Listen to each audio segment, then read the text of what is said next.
যে ছেলেটা গুলি আর বন্দুকের শব্দের মাঝে বড় হয়েছে সে ক্রিকেট বল নিয়ে কী বা করবে। এই গল্পটা আকিল হোসেনের। লেভিন রোড এমন একটা জায়গা যেখানে শর্টের সুবিধাতে এক একজন গ্যাংস্টার থাকে, যেখানে প্রতিদিন গুলি খুন খারাপ কমন ব্যাপার। আর সেই অন্ধকারের মাঝে বড় হচ্ছিল একটা ছেলে। প্রত্যেক ভুল ভোলার শেষে একটা রাস্তা ঠিকই থাকে, আর তার জন্য সেই একটা রাস্তাই ছিল ক্রিকেট। চারিদিক ছিল অন্ধকার, তবু তো স্বপ্ন ছিল যেভাবে হোক কিছুটা করতে হবে, পরিবারকে এই নরক থেকে বের করতে হবে। আর সেইখান থেকে শুরু হয় ক্রিকেটকে আগড়ে ধরা। সাকসেস লেভেন্ডর স্কুলে খেলতে খেলতে তার নাম ছড়িয়ে পড়ে। একদিন সুযোগ পায় ফাতিমা কলেজে খেলার।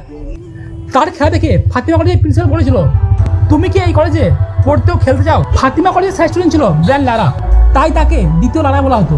মাত্র 16 বছর বয়সে ডেবিউ করে কুইন পার্ক ক্রিকেট ক্লাবে।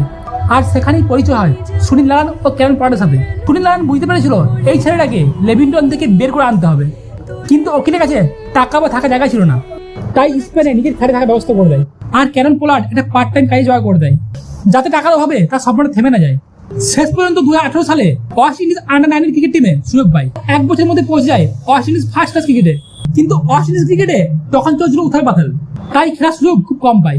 2021-এ কোভিড-19 সময় বাংলাদেশ সফরে অনেক সিনিয়র ক্রিকেটার তাদের নাম সরিয়ে নেয়, আর তখন সুযোগ পায় আকিল হোসেন। একটা ইন্টারভিউতে সে বলেছিল, যদি সে ক্রিকেটার না হতো তাহলে ফায়ারম্যান হতো, কঠোর পরিশ্রম করতো, কিন্তু কোনোদিনও ভুল আসতে যেত না, কারণ সে জানতো অন্ধকার কাকে বলে। সে আরো বলে, লেভিনটনের মানুষগুলো খারাপ না, ওরা ভালো, ওদের সাহায্য দরকার, শাস্তির নয়।